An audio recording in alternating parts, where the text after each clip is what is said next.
Pre-recorded live and broadcasting from their undisclosed location in the Bremerton suburbs. Sam Kramer. Oh, I haven't heard this one before. Mark Boutte. Yeah, I know, he got my name right that time. Two geeks on a quest to hear themselves talk as open as possible. You know, I had an uncle like that. Uncle Marty, was it? Yeah, he had this horrible problem. He just natter on about every little thing, and he wouldn't even find a certain subject to stay on to. Brian! Oh, this is the Gaming Disquisition, you know, or something like that.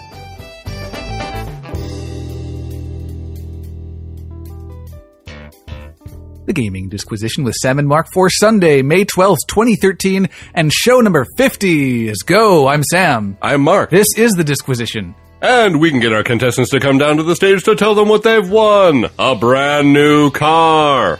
And a year's supply of rice-a-roni, the San Francisco treat. The entire Encyclopedia Britannica. It's no longer in print, so we gave them nothing. Indeed.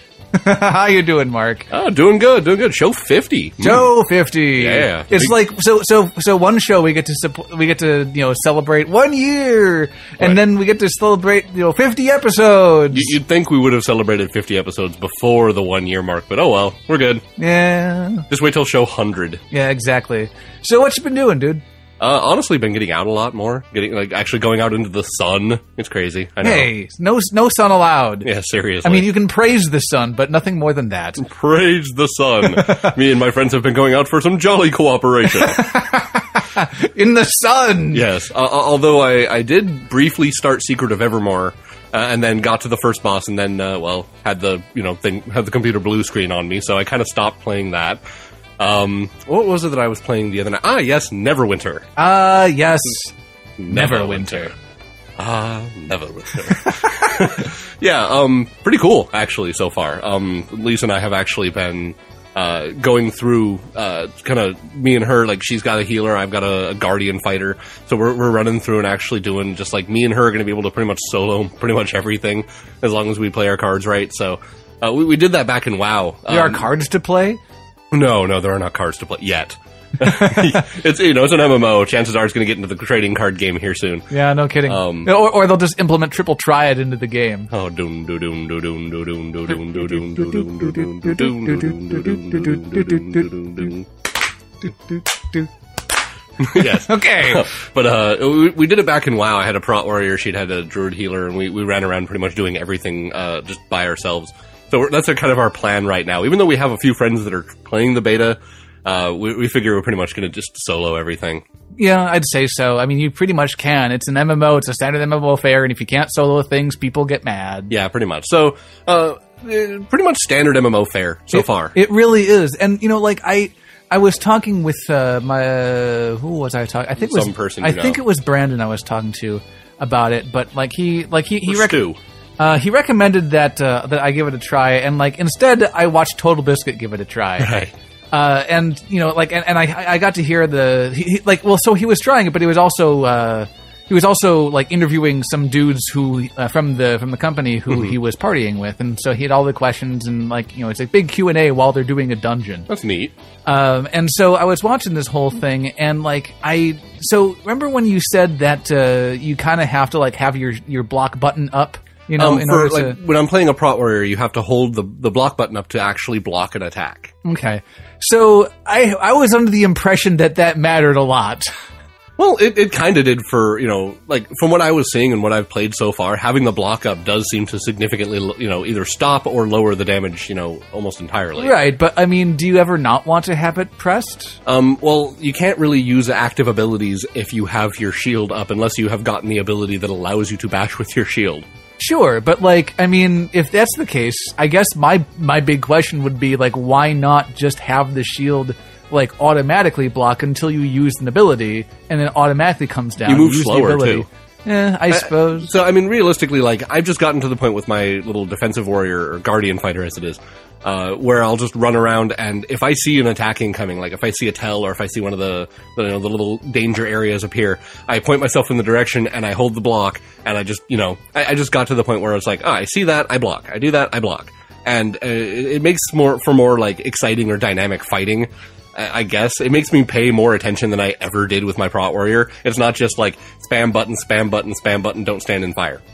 Yeah, well, I mean, but on some level, I mean, there were certainly some fights where, like, it was important to, like, actually, save your shield block for a particular ability. Like, that actually did happen. The thing was, I mean, yes, you had to save your shield block, which it upped the chance of blocking, but in this one, you have no chance of blocking if you're not holding that button. Well, when you say it increased your chance of blocking, what that 100%. meant was to 100%. Yeah. Yes, but I mean, the fact was that you could have, I mean, theoretically, you could have blocked that attack by accident if you had not pushed that button. Yeah, I suppose. So, I mean, it gave you slop. But the thing, like, I guess just watching, like, the way that this all works, like, it has, the UI elements are the kind of, like, the biggest thing that is different, which to say that that's the biggest thing is not, I mean, particularly it's different. Standard MMO fare, and the fact that you have your health bar, you have, your other bars telling you how much energy, stamina, block, whatever you have left. I guess it was weird to me that, like, why we decide to combine it with a first-person shooter.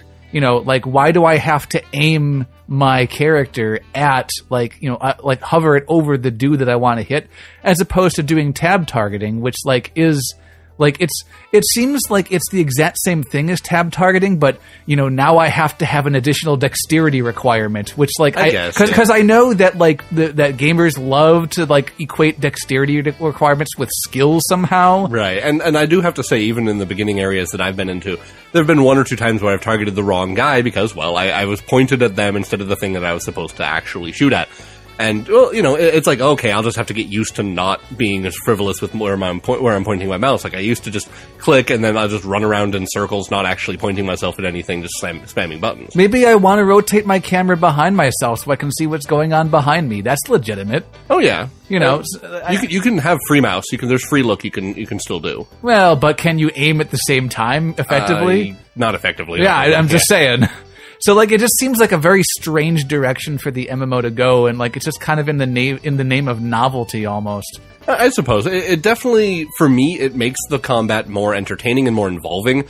Like, I have to be paying more attention, which means that every fight is still fun rather than tedious. It's more fun than tedious, at least at this point. Yeah. Okay, I know. Again, I say at this point because I know further on I'm going to be like, oh man, I really have to pay attention to this fight rather than click there, run back, run in, have conversation, and play Sudoku in the background while doing said thing. I know.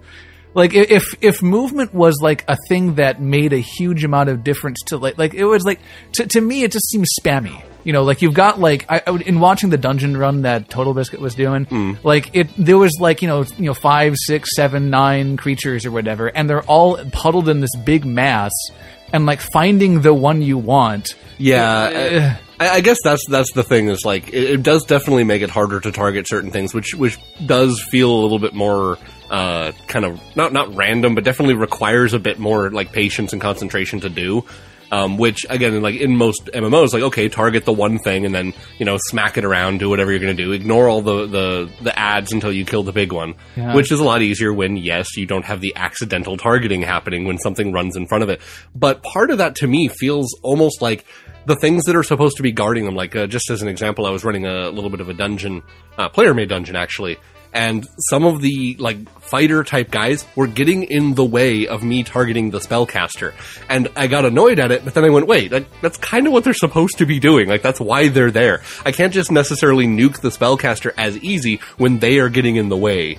Yeah, I mean, there was, like, it especially helped that some of the things were bigger than the casters were. So, like, it was, you couldn't, like, go over their shoulder or something like that. And there were times I was still able to squeak in a few shots at the caster just because I wasn't, those guys weren't in my face. But I was still able to do, like, AoE the guys next to me while shooting the guy at range.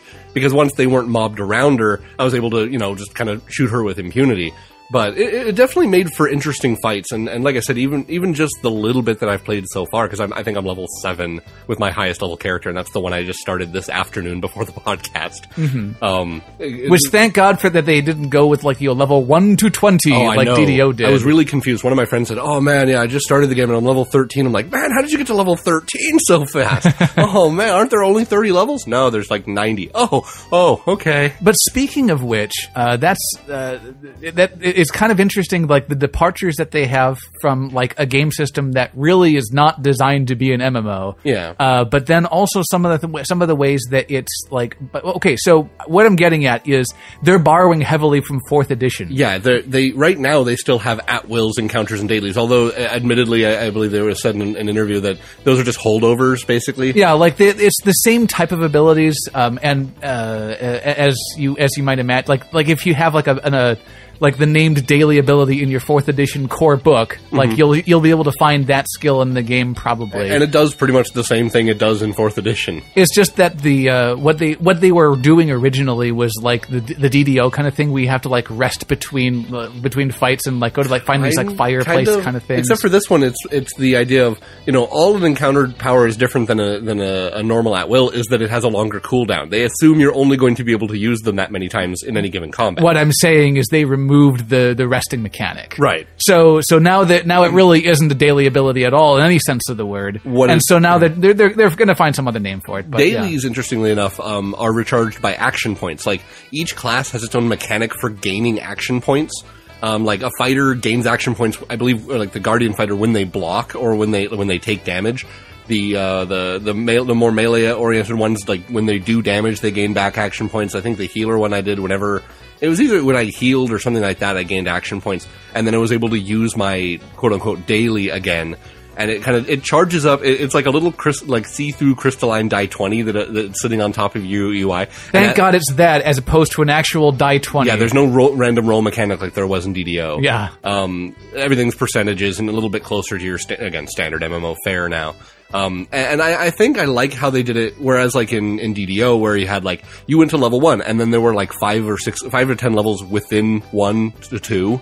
Like, you were level 1.4, 1.5, 1.6, and you gained abilities and stuff along the way, but they wanted to make it so that there were more, like, you gained more between 1 and 2 as opposed to just having to wait to level 2 to get stuff and still keep with a 20-level mechanic. In this one, they just say, every time you level up, you get a point that you can spend to make your, like, abilities better between, you know, between the major things, between, like, because they have Paragon tier and all that, at least so far. Yeah, I'm sure this is all, like, it's still being in that public beta phase as far as I'm aware, right? Yes. Okay, so I mean, a lot of this is subject to change, and a lot of it's not in yet, but... Yeah, and of course, the only races available right now are human, half-orc, dwarf, halfling, tiefling, elf, half-elf. So all the things that you've heard of before, and I'm sure they all behave exactly as you would imagine that they do. Unless you had the Founders Pack, in which case you get to make if I recall, a Drow Ranger. Oh. Because, you know, everyone wants to be Drist, because this is the Neverwinter, you know, it's in the Forgotten Realms setting. So, you know, Baldur's Gate, Neverwinter, Icewind Dale, all that kind of stuff. So obviously everyone wants to be Drist. So, go figure. Yeah, although we did see a Solaire running around. But Solaire, yeah. I did send him a tell. I don't think you did. It said it went through, but I didn't see the notification if you did. But, like, you know, I was waiting for him to come back with, like, a Sunbro back, you know. Yeah. Oh, it was a shame. But, like, honestly, what I was kind of hoping when you had first said, like, with the blocking mechanic, like, so I just got done watching Sword Art Online. Sure. Which, you know, like, it was all right, you know, like, it has some problems. Maybe I will get into them later at some other point. Mm-hmm. But like one of the things that like I kind of started thinking a lot about was, you know, like the craft of storytelling when you have like a video game, like especially an MMO, as your primary setting, like when it's taking place in there. And like one of the things you kind of have to do is if you're not abstracting your game mechanics, you have to have some pretty strong game mechanics to to showcase and not have weird ones. Mm-hmm. And what kind of made me think about along the lines about all of this was like I ended up liking the combat from early episodes of Sword Art Online. Yeah. When I started thinking of it like they were playing an MMO Dark Souls. Oh, nice. Yeah. Because like if you imagine what that would be like think of like a 5 to 10 man raid in Dark Souls. Yeah. Where like basically everybody is kind of out for themselves, and like you just everyone's got to be on the ball and avoid these attacks or block them or whatever. And like, oh man, your block gauge is down. Switch, and I'll come in with my block gauge. I really have to watch that. I've been hearing some good things about it. Yeah, well, if you ever do watch that, come to me afterwards and I'm going to have a serious talk about some of the serious problems. Yeah. It's not bad, but like, oh my god. The one thing I actually really am excited to see about Neverwinter is I'd love to see some of like the role-playing guilds and stuff really make use of the forge mechanic and make like specific dungeons and stuff. Just like if they are creating their own story within the world, like they can create a series of dungeons that like you can theoretically make a series of dungeons that will bring a character from like level 1 to max just by having them go through this storyline that can continue from dungeon to dungeon to dungeon. And like you could have them go through and interact with like what your specific NPCs with your text and all this stuff. So that sounds great, except we already have a game that does that better. Whose name I don't recall off the top of my head. You'll probably know it, but it was that D&D game that allowed you to like make Neverwinter Nights. Thank you. Yes. I figured it was that. I just never played it. That's actually one of the things is that now that it's an MMO though, and now that it has a little bit different framework, I think it's more accessible to people because the Forge tools in Neverwinter Nights were kind of irritating and weren't especially great. And not that they're great in this one. Well, can you or can you not like dynamically alter a scenario on the fly while you're running it? In Neverwinter Nights? I know there was a way of doing it. I never did it myself. Okay, but I think that really has some promise for creating your own large, long story arcs in the game. As long as you're willing to have them be completely 100% static.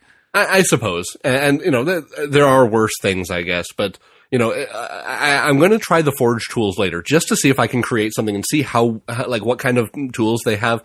But I have the distinct feeling I'm going to be sitting there with, 50 billion tools in front of me wondering, what am I doing?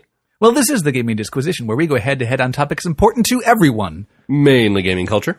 We tell it like it is. Subjectively. And it all ends up with us saving the world. Like we've been doing since we first picked up a sword and shield and fought against the enemies of the realm. And forged things that are meant to, be, Okay, you dropped it. Pick up the mailbag. Churned through, content. That's kind of the funny things. Churn that content like butter. Pretty much. No longer do they have to worry about churning out content, although they probably will do that. But, at least players will be able to churn out content for them, too. Oh, I think I'm going to wait to see some of the really interesting in-jokes that people throw into some of those. I mean, just for humor's sake, I'd love to see some, just a humorous adventure bent. Just, go in there and do something and just, laugh the entire time because someone had a great sense of humor.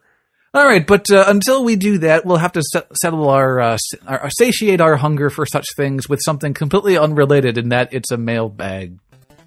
Yes, that was a transition. Completely unrelated. Just put a lampshade on it and move on. I know, right? So if you'd like to get a hold of us in our Twitface Mail Plus, you can get a hold of us in the email at gamingdisquisition@gmail.com. Of course, you can reach us on Facebook, facebook.com/thegamingdisquisition, or on the Google+. Get a hold of us on Twitter at DisquisitorSam. Or at Laser Rifle. And at Laser Rifle. Or at DisquisitorMark. On Twitter. Tweet. All right, then. So let's begin right off with Chris on Facebook says, what we need to do for May's holidays is take a cue from Kingdom Hearts and combine the continuities.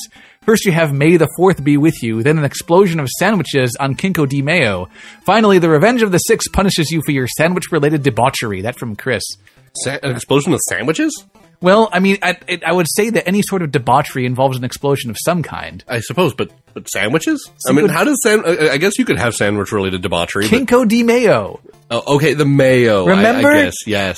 It's been a week, I know. Cinco de Mayo, yes. Yeah. I believe I mentioned something about a faxing and copying place. Of sandwiches. Yes.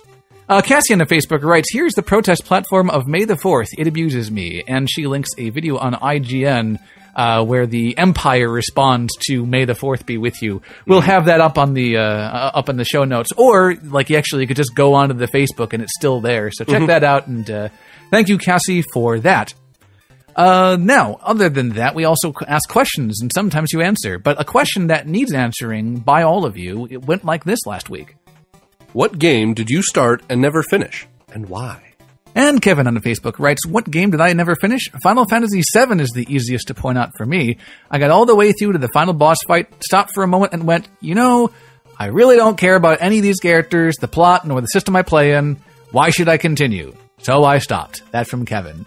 That's kind of sad. I actually really enjoyed the characters and the plot and all that for Final Fantasy VII. Although I do admit it did get kind of tedious right towards the end. It sounds like my experience with 10, where I said the exact same thing, yeah, and stopped. Although what was kind of I'm not quite sure about the System of 7 because the System of 7 was kind of neat in that like it felt like a TCG in some ways, where like you have these like component parts, and then when you combine the component parts into combos, they become devastatingly strong. Oh yeah, Final Attack Phoenix was always a good one. And exactly. I mean, but once you figure out what they are, like you've optimized the game, and like you don't kind of need any more than that. Right. Once you've done Omni Slash every round for 20 rounds, you've probably found a good way to go. Yeah, that's true. Dan on the Facebook writes, in response to this week's Inquisition, what games did I start but not finish? Well, actually, no, it's not.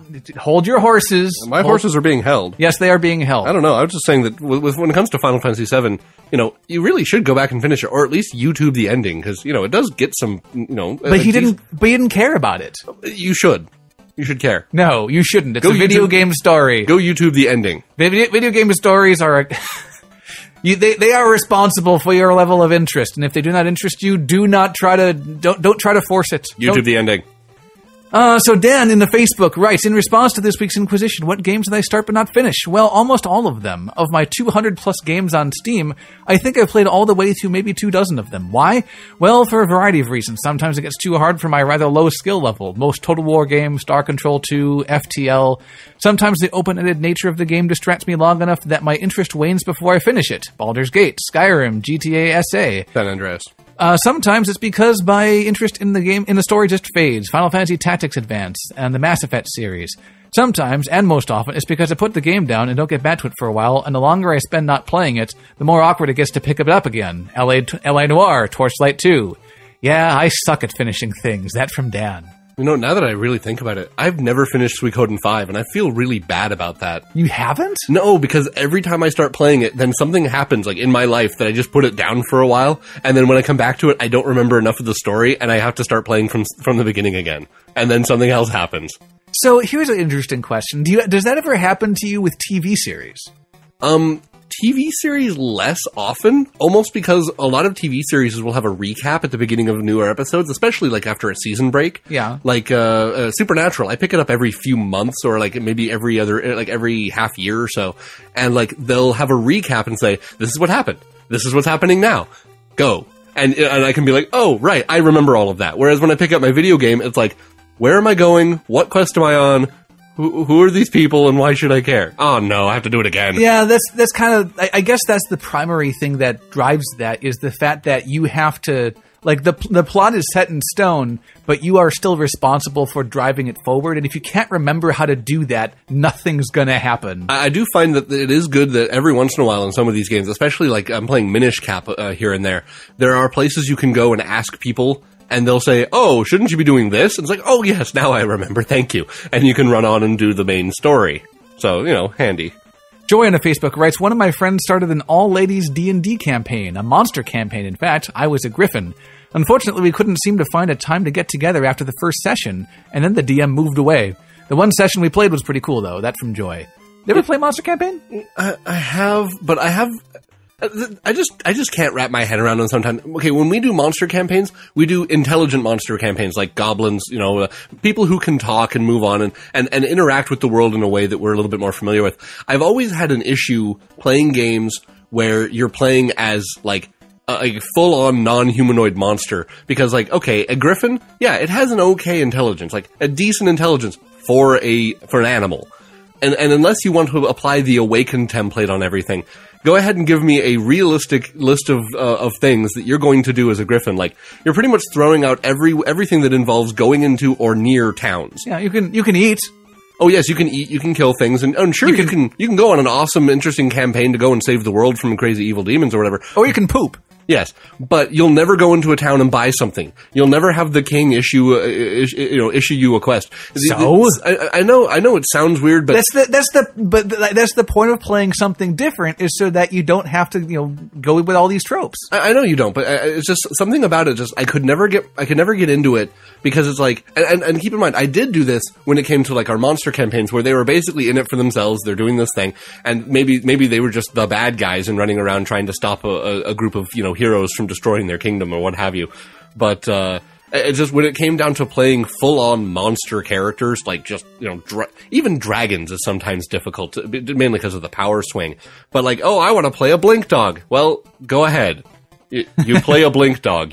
You understand Sylvan, but you can only bark. Go. Yeah, right. Roleplay that. Not only roleplay that correctly, but go ahead and try to put yourself in the mind of a blink dog and roleplay that accordingly. Okay, so I'm pretty sure that what they did for this campaign is they did something similar to applying the Awaken template. Yeah, giving them the part where they now have more of a, like, it now becomes slightly anthropomorphic when it comes to their personality, as opposed to just playing a griffin with, 6 intelligence. Tell us about what was going on with that and how cool that was, Joy. Sure. Ruth on the Facebook writes, games I started and never finished. Rogue, Spyro, Spyro 2, Crash Bandicoot, Legend of Zelda Auraria of Time. Oh, you forgot some consonants. No. Look, that's what it says. Aurarina. Oh my lord, she actually spelled it that. Aurarina of Time. Damn it, Ruth. Don't egg him on. Final Fantasy IV, Kingdom Hearts, Avernum, Crayon Physics, but I just got this one, so maybe it doesn't count. And probably many others. I have a bad habit of starting a game and not finishing it for years. Don't know why, I just put them away and eventually come back to them. Maybe I'll finish one. Eventually. That's from Ruth. Yeah, it seems to be a pretty common thing. Just, you pick up a bunch of games and you put them down and move on. But yeah. Actually, what's kind of funny is Avernum kind of rings a bell for me. I don't suppose you ever played the Exile series, did you? I did. Avernum is the reboot. Like it's okay. It's basically the exact same game, it's only like an updated UI and graphics. It reminds and me balance. of Yelp. Like there was like Yelp 1, 2, and 3, old school like kind of adventure games, very in depth, but that's what it kind of reminded me of. Yeah, they did a whole Spiderweb Software. They did a lot of games basically in that style that like actually were not particularly different from each other. They all kind of worked on the same engine for the most part. Yeah. But like if you like that sort of thing, go for it. Mm-hmm. Let's see. So that's all the stuff from this week's Inquisition. But we also ask questions retroactively in the past every single week. You just don't hear it. Retroactively ask questions. Yeah, it's just kind of like this silent thing that it echoes throughout the internet, and sometimes we get an echo of an answer back. When you're quiet and you're listening to the internet, you can sometimes hear the echoing of our silent questions. And Chris on the Facebook writes in response to what game would you have your kid play or not play? Backing up on Inquisitions for a week, my theoretical offspring will play The Logical Journey of the Zoombinis, because it is the actual best. That from Chris. Zoombinis. Did you ever play that? No. Okay, so The Logical Adventure of the Zoombinis, or Journey or whatever, is this cute little puzzle game that, like, what you're doing is, like, these little blue balls with, like, noses and, like they all look distinct from each other, because, like, they have, like, glasses or mustaches or weird hair and hats and stuff like that. And so what you're doing is you take a troop of like 16 of these guys at a time, and you interact with like some kind of puzzle that like if you screw up the puzzle, like one of your Zoombinis will get like knocked off of whatever thing that they are on and get sent back to the beginning. And so basically you're scored by like how many that you can bring through in this like how many of your original 16 get it's through. like Lemmings. It sort of, but like, I mean, it's not like they die or anything. They and then like, and it really is legitimately like puzzles that you have to solve, and everything is different from time to time, from puzzle to puzzle. Right. Some of them I found kind of creepy, because there's this one towards the end where like there's these bubbles that are floating over this abyss, right? And like there are certain tiles in this abyss, like because you're supposed to like basically set up the tiles that they like. So that they follow like these arrows or whatever and navigate to the end automatically.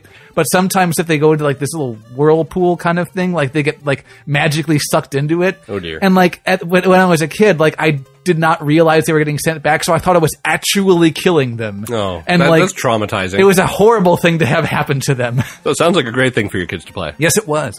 Cassie on the Facebook writes, when I have children, I will have them play tabletop role-playing games. I don't know if I will have them play D&D or not. I would encourage them to expand their horizons and play multiple systems. Ooh, they should play the Fate system. Or the Fatal system. Fatal, there you go. If my children were to play D&D, it would be in a similar style of our Project Loremaster game, without the mature content and topless dryads. As far as video games, I would let them make their own decisions about the games they play as long as I was able to preview them first. On one hand, I don't want my children playing poorly designed games, but I also think they need to learn to make better choices based on their experience. Kids are smarter than you think. That from Cassie. What do you mean without the topless dryads? Dryads are by nature topless. Yes, they are. Oh. You know, we have already been through all of these things, all the different puns for the dryads all the time. You know, like it's have we? Like eventually, just end up saying, "Oh dear." You think these jokes are getting a bit stagnant? I think you're missing the point of this exercise. Well, you can't say she doesn't have a nice rack. This is an inappropriate time to make a salt lick joke. Anyway. Right. Jokes are a bit wooden. Hold on. So you're thinking I shouldn't stick with it. I should get to the root of the problem. We should leave this alone. They're getting a bit sappy. I'm kind of going against the grain. I don't know what to do about that. We can move on. I think we'll just go with one of these. Anyway. Joke overload. So, Dan on the Facebook writes, in response to show number 47's Inquisition, what little-known sequel, installment, or cross-media translation do you know about? I have a few examples. But boy, when Dan has examples, he has all the examples ever. He does like to ramble on. So basically, what we decided to do is we're gonna go over some weird cross-media franchises and weird installments of stuff in the form of our Dan Woodward Dan Report. First of all, there was the Fallout Tactics Brotherhood of Steel, not to be confused with the Fallout Brotherhood of Steel, which was terrible, which was a decent squad-based tactical game a la XCOM. A lot of people decided that it was... derided it for screwing with the established canon a bit, and the fact that it was a lot more linear than the first two games, but it was fun just for its gameplay. Secondly, there is the Clerks. There's Clerks, the animated series. I have that. A sadly short-lived spin-off of the movie Clerks, which was boulderized for much more funny than the movies, in my opinion. It's a must-see for the cartoon. It's a must-see for fans of cartoons or of the View-esque universe. I don't even know what that is exactly. View-esque are the people who made like the Clerks animated and the Clerks. Okay, it was basically the whole like series of movies, Mallrats, Clerks, etc. I'll take your word for it. Third, there's the Sid Meier's Alpha Centauri. Unlike the rest of the Civilization series, which are all updated versions of the original, this one is actually a direct sequel to Civilization 2 specifically. After humanity gets to Alpha Centauri, the UN operation breaks down and factions representing different philosophies emerge. The game is very unique among 4X games, and rather revolutionary for games in general. It's one of the few games to utilize voxels. It had deformable and fully terraformable terrain, it had customizable units, and it had customizable government years before Civ 4 and 5 implemented them. All this is done with a rich story backdrop involving philosophical conflicts, dealing with strange alien life forms, transhumanism of all sorts, and theoretical future technology. There's no surprise that many consider this the best 4X game ever made, and it's rather surprising that no one has tried to remake it. I'm definitely going to have to get my hands on that. And next, there is the Serenity comic series, and that fill in missing bits of the story of Firefly and Serenity that couldn't get aired. Most notably is the comic that bridges the gap between the show and the movie, and the one that finally fleshes out Book's background. I did not know that existed. Yeah. Mm-hmm. Speaking of comics, there's also the My Little Pony series, which actually has both better story and jokes than the show itself. There's also several Clerks comics as well to go back to that franchise. I've actually been meaning to get my hands on the My Little Pony comics for a while, because I've been hearing really good things. Sounds like Dan's already got it. Lastly, players of Magic the Gathering are probably well acquainted with video game versions such as Duels of the Planeswalkers or Magic Online, but lesser known is the game made in 1996 by Microprose. It was a bit cheesy, and I prefer the gameplay in it to the modern Magic games. Also, it had some unique cards in it that would be unplayable in a real game, and it lacks the microtransactions that the newer games are plagued with, unless you count its 2 expansion packs. So that's, of all people, I knew that Dan or Kevin was going to have the most of them. Oh yeah, between all of our friends, I think they're the ones that have kind of immersed themselves in like the minutia of the backgrounds of a lot of our different favorite games. So that was Dan Woodward with the Dan Report. Thank you, Dan. All right, then. Interestingly, it reminds... Is the one by Microprose... There's a version of Magic the Gathering on the Xbox. I don't think that's what he's talking about. No, that's Duels of the Planeswalkers, I believe. Is it? Okay. I do remember there was, like, the old school Magic the Gathering game, like, just... It was. I know they had one for computer, and I think they made one for, like, the PlayStation back in the day, too. A lot of failed attempts at making the game. But, a lot of... I know a good number of people who play Magic online, and they say that it's... it's about as close you can get to Type 2 with spending about as much money. Yeah, pretty much. That's it's brilliant. It's brilliant. And that's all we have for the Inquisitions this week. But again, we need to send out one more Inquisition to echo across the internet once more for all of eternity. We just can't stop asking questions. It's like a sickness. And so this week, I was checking out, I was looking about the internet, and lo and behold, I found an article about a particular console that was never really released, but that doesn't necessarily mean that it never actually existed. So there's a particular console. What is this? A Sega Saturn, actually. It was called the Sega Pluto, but basically what it was a Sega Saturn with like online capabilities. I think is kind of how that was. Is that correct? Like I know it was between a couple of their systems. They were trying to come out with like almost a PlayStation style thing before the PlayStation was released. Yeah. In fact, why don't I just click on this handy dandy little link here that'll tell us all about it? Like, there was a different article that explained what it was, but that's not the article I went with. No, the Sega Pluto, for all intents and purposes, it is just it was a prototype console that Sega was coming out with to be, basically to take the market by storm and, do all this craziness. But the point here is that a guy, Roger Vega, I guess who also goes by the YouTube user KidVid666. As opposed to VidKid? Yes. Or a Burger King fame, I think? Yes. But apparently he's been trying to offload this via various different sites and has been asking for the price of $15,500. That's his reserve price on the auction. No, actually, sorry. That was the end. That was the final bid. Yeah, you're right. And that didn't meet the reserve price. Right. He really wants a lot for this thing. This is a story that's been shaping ever since the end of April when this thing was discovered at a garage sale and immediately snapped up.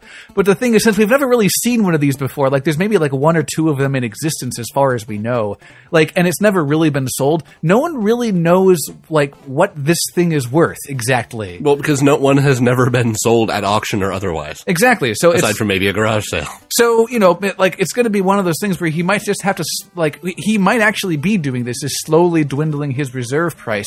It does cost him a fair amount of bucks to put up the auction for as much as he is. Mm-hmm. So it's there is some incumbents on him to like eventually bring it down to a reasonable level. But what the hell is reasonable in this case? Exactly, for like almost one of a kind video game system. Although I'd like to reiterate, a one of a kind video game system that has no games and effectively no peripherals or anything because it was a prototype that never got released. And people buy useless things all the time. They very much do. I'm just saying that it's a piece of gaming history, and if you love consoles, maybe someone this is bid for you. $15,000 on it, so Absolutely. Someone is going to buy it for a ridiculous sum at some point. I wonder if maybe that was the no, that's a dumb idea. I was just thinking that like maybe he just had an astronomical reserve price just to see how much it'd go for. Yeah, I don't know. Who knows what his strategy is? It sounds like it. Like who knows what like like an EVE Online player does in the background of like the economy of a game. So, right, exactly. So this might be just as just as cunning, or perhaps just as like ill-informed. Who knows? Right, but of course, as per the most things that we see on the internet, it does pose some interesting questions. Yes, so we wanted to ask all of you a question because you've clearly gone shopping in the past and perhaps like some strange hole in the wall place like at a flea market or maybe you are an eBay junkie who just can't get enough of just even seeing these weird things for auction. Oh, definitely, and all of us have been to small pawn shops or you go to some like you said swap meets and sometimes you see the weirdest things. What's that? There's a video game selling kind of booth that shows up at conventions. That's there's it used to be Pink Godzilla. Maybe I don't think that's what I was talking about though. It's the kind of place where you actually would be able to find like Suikoden games. Oh man, I don't know. Pink Godzilla sells a bunch of used and old stuff. They buy stuff too. You're probably right. There's actually a few of them out there that show up, some of the local ones. But, there's a lot of places online, too, that you can go out and sell your old games to, or consoles, or various gaming merchandise and such. Yeah, so anything that maybe struck your fancy, or maybe just some kind of like a, I don't know, like a chainmail, like weird kind of decorative kind of like a chainmail banner. Who knows? Kind of, or something. Yeah, I don't know. Right. Let's just get this question now. What this week's Inquisition? What's the coolest or most ridiculous thing you've seen for sale? And did you buy it? I don't know. Well, we'll see. Like, let us know what you were doing with that thing once you found it, because it's just... We've had something similar to this about some of the things you might have bought online, but we're going to broaden this. If you've seen them in person, if you've actually gone to a show, or maybe, again, if you just happened to pull into a pawn shop and found someone selling, like, their grandmother's eyes, whatever. Wow. You never know. That's kind of like... That sounds like a reality TV show. Oh, I believe there actually is that. Like Oddities or something like that. I don't remember exactly. But it might be, like, something game related where, like, I actually remember the guy who found that Final Fantasy II English translation cart, like the demo cart. I actually got to ask him a question a PAX or two ago. Basically, he was doing a different panel on like NES games, and I asked him, "Hey, by the way, what's the status on that auction lot?" It was like, something's happening, and I can't say anything. Nice. And what I should have done, was to ask, can we potentially get a ROM dump of that before you do that? Yeah.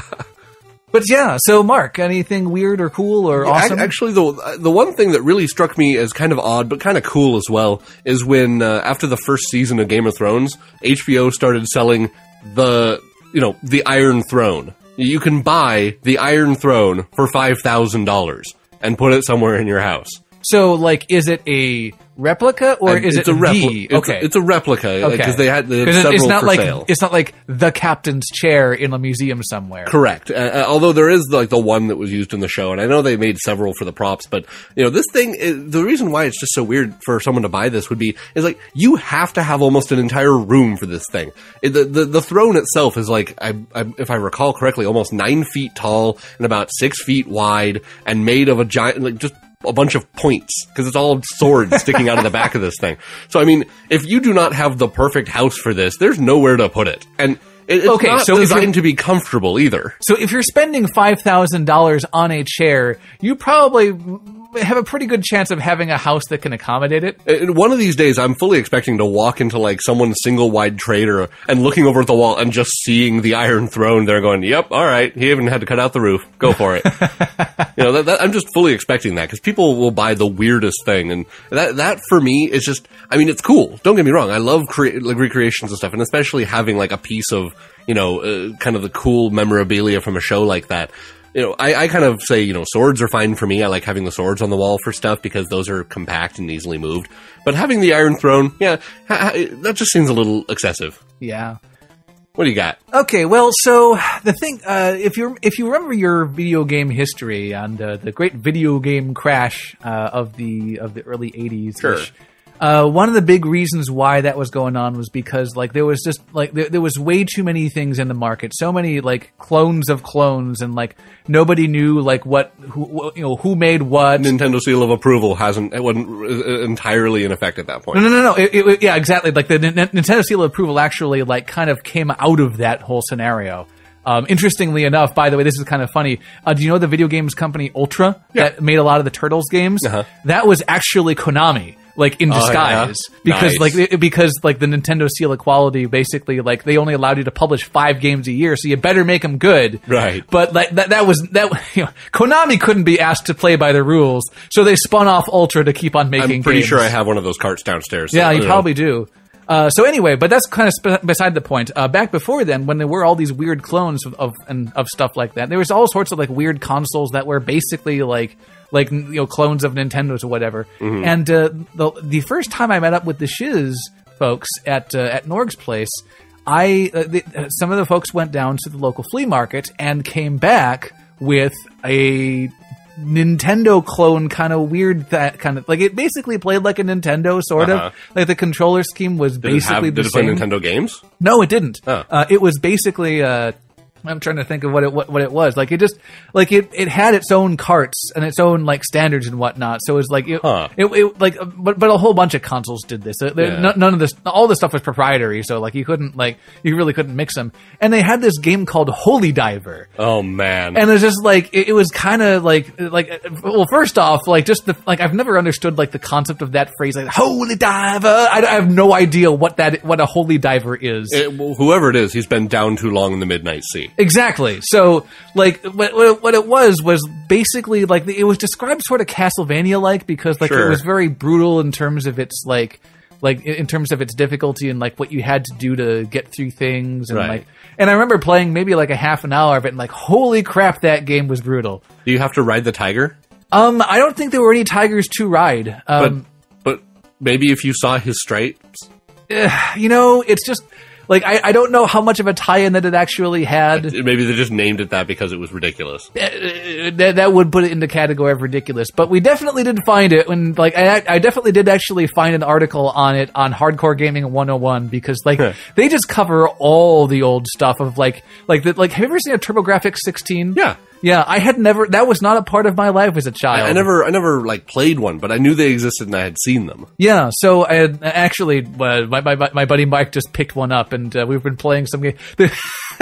There's one of the games that he got is this game that like it's a tennis game, right? Right. But then there's also like quest mode. What? And so what you do is you play like it starts off with like this guy with a crown who's like the king of tennis or something, and he talks about like how the evil king of tennis has stolen all the tennis courts and now no one can play tennis. Wow! And then you get to transport onto like this map that totally looks like Dragon Warrior, and you go around and like random people challenge you to tennis on tennis courts that they don't have, but they play tennis anyway for no reason. Because obviously they are minions of the king of tennis. And like you can upgrade your stats and like you can wear a shirt that like you can get shirts that like basically make it so that you can like intimidate people to not play against you.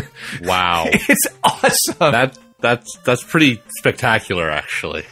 So these are some pretty good examples of old stuff that was kind of weird, ridiculous, but funny that were for sale. Yes, definitely. So obviously we want to hear from you, the listener. What's the coolest or most ridiculous thing you've seen for sale? Send responses to the email at gamingdisquisition@gmail.com. You can post them on Facebook, facebook.com/thegamingdisquisition, or on the Google+. Get a hold of us on Twitter at DisquisitorSam. At DisquisitorMark. On Twitter. Tweet.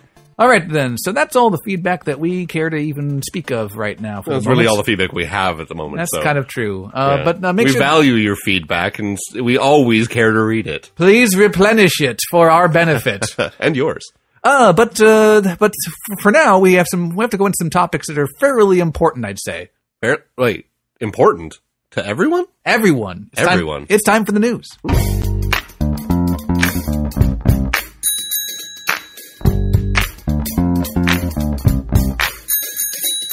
And this week in the news, where better to start but EA? Everybody loves talking about EA. Shenanigans. Okay, so there's some interesting things going on with EA at this moment in time. So, for one thing, the EA Sports Executive Vice President Andrew Wilson has basically sold all of his stock in the company. For quite a hefty sum, but like just the fact that he is as high ranking as he is, and now he's sold off all of his stock. You don't really necessarily do that lightly. Yeah, and he's not the only one. Apparently, Stephen, was it Benet? We'll go with Benet. I'd like to call him Bean because that makes me laugh. Stephen Bean.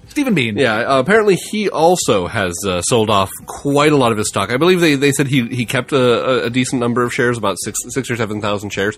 But he's sold off quite a bit of it as well. So we have a couple high-ranking EA executives liquidating their stock.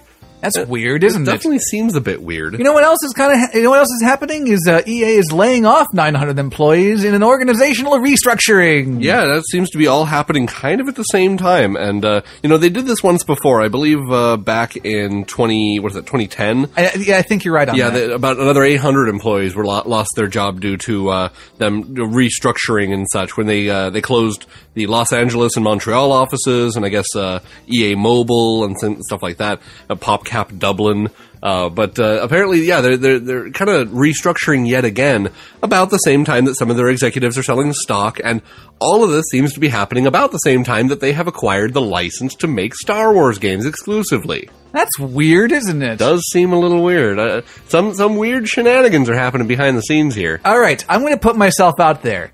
Maybe this is nothing. It's entirely plausible. It could just be a fluke. But maybe this could potentially be a Disney hostile takeover. It could definitely be a Disney hostile takeover. I mean, knowing Disney, I mean, they are shrewd businessmen, and that is known. That's just it. It's like, who would have thought? Who would think that EA would be bought by someone? Who is big enough to buy EA? Basically, no one but Disney. Yeah, and if anyone was going to save EA as a company, i.e. like save their image and maybe make people think that they're not terrible and, Satan, it might be Disney. Not that people don't think that Disney is Satan. Exactly, they're terrible and evil too. But if Disney were to happen to own EA as a publishing company, I don't really see that as a terrible thing. But market consolidation rarely works out to consumer benefit. You see, this is definitely one way of thinking about it. I had a completely different thought about this. Okay, looking at EA and their track record and how much they absolutely love making their fans smile and putting a warm, fuzzy feeling into the hearts of people who with well-known franchises and really taking care of the customer base. I think that now that they've acquired the Star Wars license, they're just going to, completely just mess it up. They're going to do something terrible. Like these executives were looking as like, oh man, we totally have the Star Wars license. We're making Wicket's Ewok adventure for the Kinect. This is going to be amazing. The Star Wars fans will love this. We'll have Darth Vader and Yoda and Darth Maul, and we'll have all these people all together doing these fun things together, and it'll be in a fun, safe, awesome environment, and we're going to sell our stocks before this game ever sees the light of day, just in case. Yeah. So here's our wild accusations and wild speculation in terms of Disney buying EA. Yeah. So tune in next week where we continue our Kotaku inspired wild conjecture. Yeah. And we'll have a whole segment dedicated to topless cosplayers. Exactly. So obviously we have one or two things going to happen. Either Disney's going to buy EA or EA is going to release a string of the worst Star Wars games ever conceived. Who knows? Certainly we don't. Anyway, let's move on to something slightly less weird and wild and crazy, but much more important to everybody. So Warren Spector, everybody likes that guy, right? He's a neat guy. He is a neat guy. Well, actually, just recently, he was at UC Santa Cruz at the Inventing the Future of Gaming Symposium. And he was talking about storytelling in games specifically. Now this is the guy who was responsible for Deus Ex and System Shock. And so if we're gonna put his storytelling work in context, that's what we have to keep in mind. Yeah. So a lot of people, when they talk about storytelling in games, they do generally happen to mention Warren Spector because he does a fairly great job of using the medium. To tell stories. He? Is he particularly happy with what he's done? Maybe not. Yeah. It's like if he did, that's the thing about artistry is that sometimes you're just not quite happy with what you've made. Yeah, I don't know. I'm not conjecturing that he does, but he actually started this off with a caveat. He says, the games we're making you play right now obviously aren't bad. They're tons of fun. I'm not saying any kind of game should go away, not be played, not be made, not be liked. All I'm saying is that there's more we can do that and that refining what we already do, while nice, will get us a whole lot further. So what does he think that we need to do?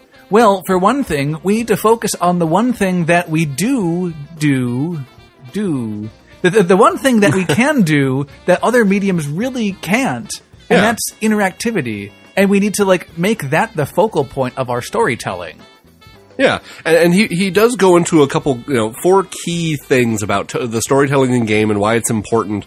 And he says the first thing to keep in mind is, unlike other medias, your story is exposed through the exploration of space. It's not just, thrown at the player's face. This is something where the player is supposed to go around and find the story and get involved with it. And, the four things he talks about, first off is like, we have the power to transport players to other worlds. In Half-Life, we all become Gordon Freeman. As far as Zelda goes, I've personally saved Hyrule many, many times. I haven't. Right. Well, again, this is going to be different for some people. I know. I'm being a stick in the mud because that's what I do. You're being Emperor Facitus. A little facetious. But he goes on, the second thing is we immerse players in those worlds. We are at our best when we remove obstacles to the belief that you are experiencing what you are experiencing in the world that we create. And this is something I've talked about quite often is the immersion. The more immersed you get, the more involved you get, and the better the story is from that point. Well, but see, here's the thing, is the story itself, like, he's actually arguing against having it be this static thing that, that totally survives contact with the players at all, all points. Yeah. We'll get to that in a second. Well, no, I mean, I think that's his primary point here. Well, we got two more things. I said four. Very quickly. No, well, he obviously said more than four things. Well, he said four key things that games can do. That's the very, very, very specific to what he was going on in the key points.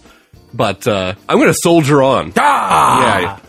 He also says, is Disquisition! We are also the only medium that demands user participation and the only one that can respond to that input, like you were just saying. Yes. I was totally on topic. I don't know what you're so upset about. You were moving on down. Anyway, games feature repetition at their core. All other media are made up for that single moment, the non-repeated moment. But we are different. We offer players game systems that they can exploit over and over again, and repetition is kind of what we do. Okay, I don't know what he means by that, and I do. And it doesn't really have any context to explain it. It kind of does. Actually, I do think it makes sense because, like, he actually goes on to talk about the next quote when he talks about we need to build worlds, not sets. Like, a movie set is something where the player, the characters will only ever interact with and use the things that are designed for that scene. That door does not need to go anywhere because that door doesn't go anywhere because the actors don't go through it. It doesn't need to have anything behind it. But what they're talking about is, we need to have a world that will put up to repetition, that'll put up to the fact that if there is a door there, you can open it. If there is a thing there, you can interact with it. Yes, but like if you open the door and it's just an empty room, like why is the room there? I mean, that's of course a very interesting question. It may not be an empty room. It may be an empty room, and that's the weirdest thing about it. Well, but see, if you approach this solely from a world building perspective, you need to make this super hyper realistic world, and like super hyper realistic world have empty rooms, And that's the thing is, there are obviously going to be pitfalls and things that require a lot of work. And he does say that creating a massive, massive world is just very hard. He even says worlds are hard, worlds are tough, they're unpredictable. However, unpredictability is better for player-driven stories. But see, here's the thing, is what I think is the logical conclusion to the point he's making is not making this world that you explore Skyrim style. What I think what he's referring to is the kind of thing like player-generated stories like a la EVE Online and Dwarf Fortress. Yeah, exactly. The kind of thing where like the rules of the game and the the incentives for the player naturally give rise to this chaos that generates the story. Now, is that story going to be the best story ever every single time? I don't think that's a reasonable thing to say. Right. But I think that players can put arbitrary amounts of value on things that happen personally to them. Yeah, and he even exactly says what you were saying, and especially what you were talking about with Neverwinter. He says, he's arguing for the development of the quote virtual dungeon master unquote along the line of the Left 4 Dead AI director, but even more advanced. He says, good stories are constructed, not found. We need someone to create a story, but then we need systems or some way for the game to respond to player input, to dynamically modify things and accommodate those unexpected choices we want the players to make. The thing is, the unexpected choices, like, you have no idea how robust that your system needs to be to accommodate, like, the infinite possibility space inside theoretically infinite people who play your game. Exactly. Do I want the people hanging out at the park in heavy rain to look at my character as he's just not quite sitting on a park bench and then standing up and then not quite sitting on a park bench? Do I really need the people in the park to being like, hey, daddy, that man is weird. Don't look at him, son, and move on?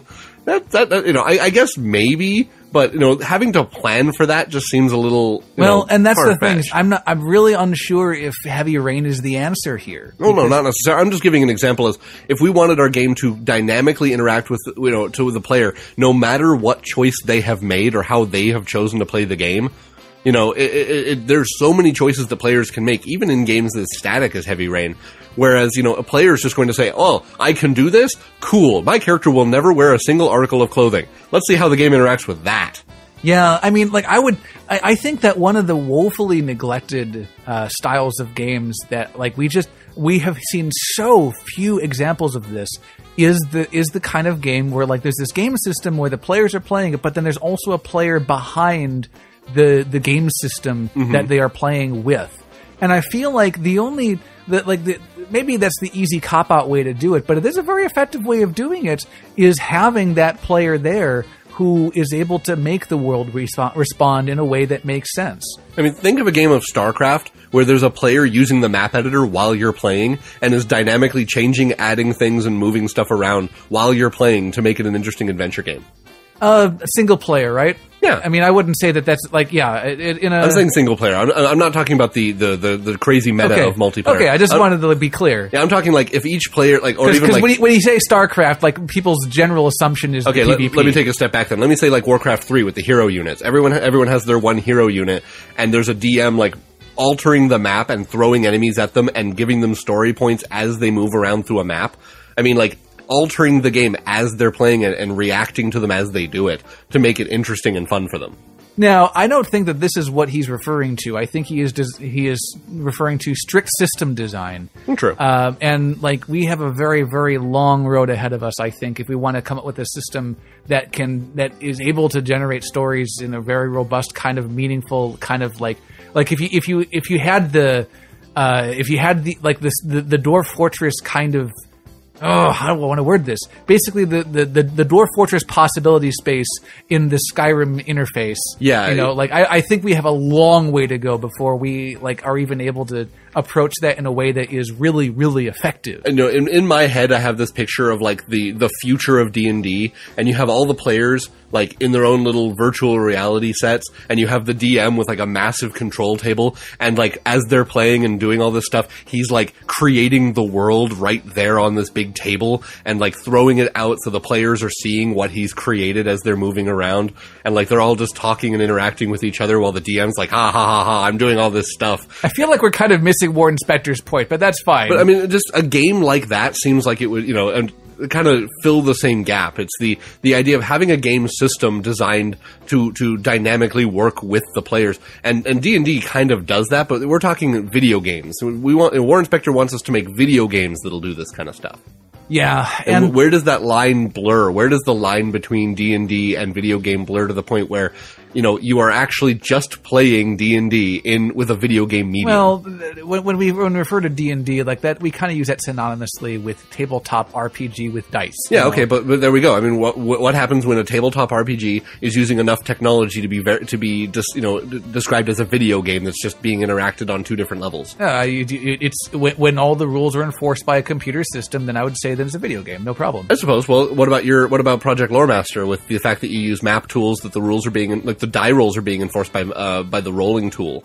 Sort of, but it is up to us still to enforce the rules. I suppose. The only thing that map tool really does is provides us a map and a random number generator. Basically, you remember the Microsoft Surface demo that they did with that D&D 4.0? I do remember that, where they you just select the power and all combat seemed to be completely done on the surface within the fact that your character's stats are all on your little character tab. It is still incumbent though upon on you people to still kind of enforce those rules, because I think the Surface will only go so far. Yeah. Anyway, we need to move on, but we're not going to stray too far, because we're going to go into an IGN article by Rick Lane that talk about more art and video games and whatnot and storytelling and cool things, and this one has to do with the concept of madness. Yeah, which this kind of fits in with the fact that we were talking about the new Eternal Darkness game, that the successor that's coming out, and it really does add a lot of interesting insight.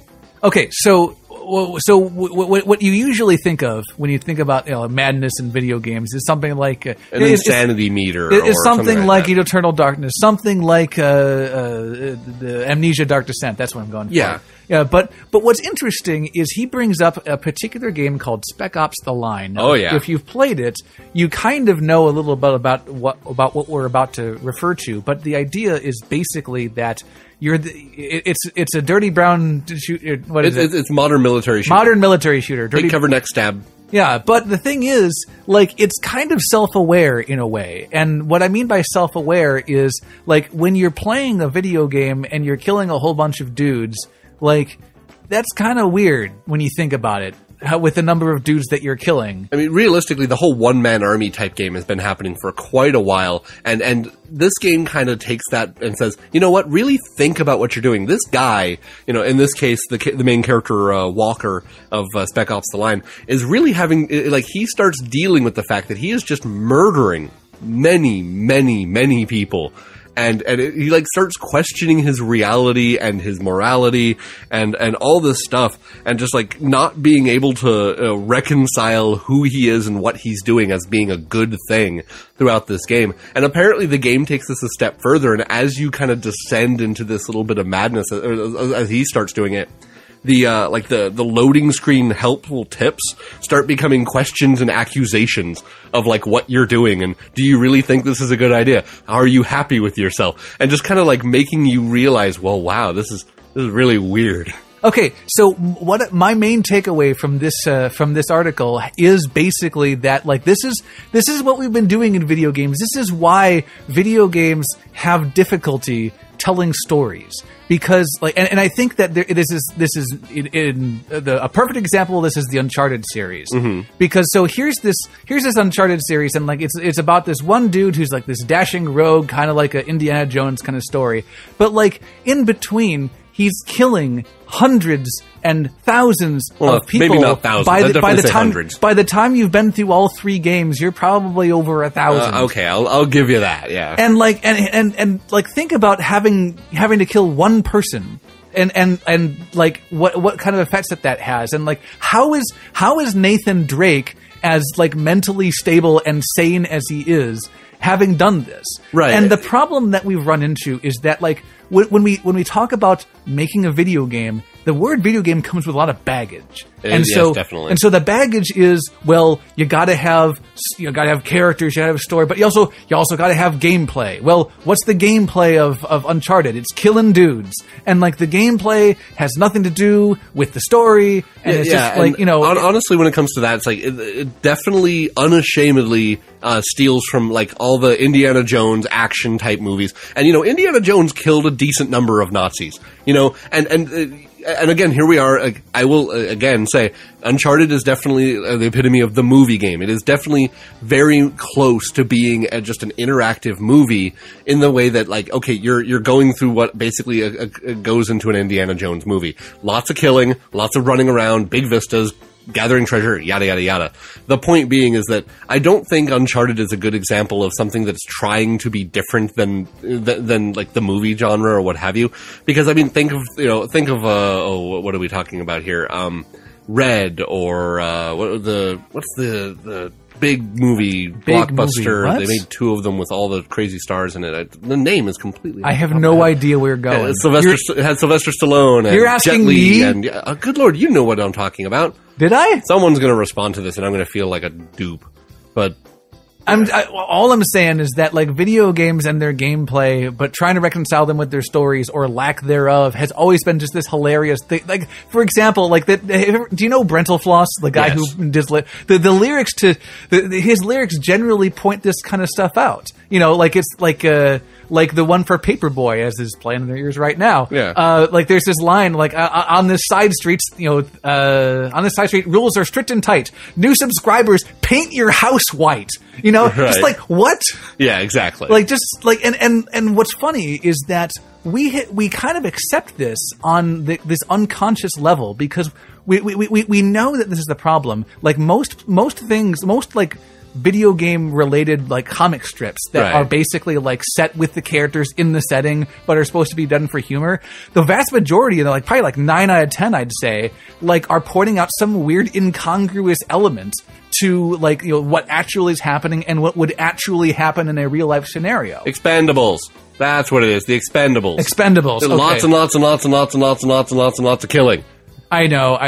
But like, it's, so how do we, like, the way that we have, as gamers have dealt with this is we just kind of have turned that part of our brain off and basically put it like into our suspension of disbelief, even though like it's really, really important. And it actually, you know, does talk about the article here.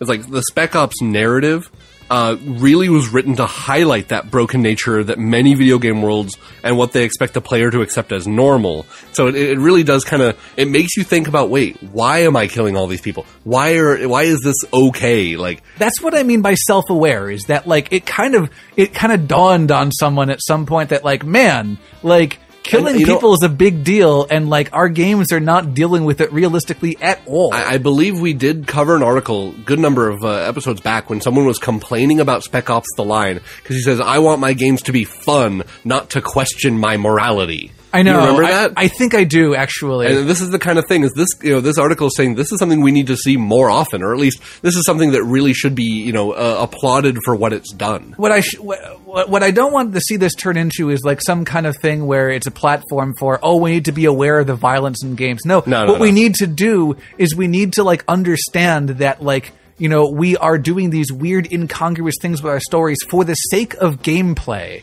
And like that's one of the big reasons why we have so much trouble with making really, really good art in our video games, I think. Very true, very true. Anyway, we need to move right along to Dug it done. so the Ouya is coming up pretty quickly soon. Yeah, almost like it's to the point where I think it's just about done now. Yeah, I know. iFixit.com, which is a website basically where they break stuff down and they try to show you, like, if you want to fix whatever it is that you have, this is going to give you like a good idea of how to do it. Apparently, the guys at Ouya sent them an Ouya and said, "Here you go," and apparently it's pretty easy to break down. Like, you have to have very minimal soldering experience to get to some of the stuff, but they give it like a 9 out of 10. Apparently, this thing is very fixable on your own. If there is a problem with the Ouya, it is not outside the realm of possibility for you to fix it yourself. Yeah, part of the big thing is that like there's only really one moving part, and that's the CPU fan. Yeah, and that's the only part that's probably going to wear. And you know, it's a standard part that is easily findable.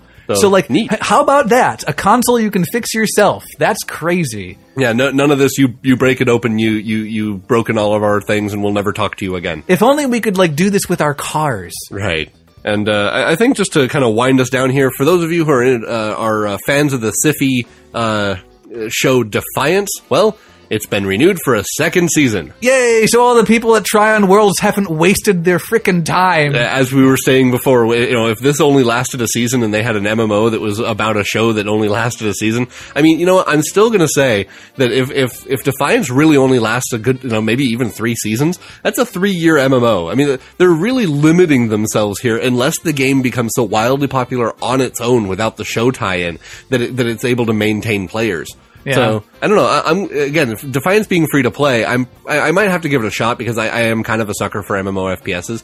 But we'll see. I might have to watch the show too. I've been hearing good things. Yeah. Congratulations, Tryon Games, for like remaining on that content treadmill. Mm-hmm. And lastly, Valve is doing some biofeedback studies. Weird biofeedback. Yeah, so evidently one of the things that they're doing is they're doing tests that track players' sweat levels. Yeah, because they want to see how much you sweat while you play your games.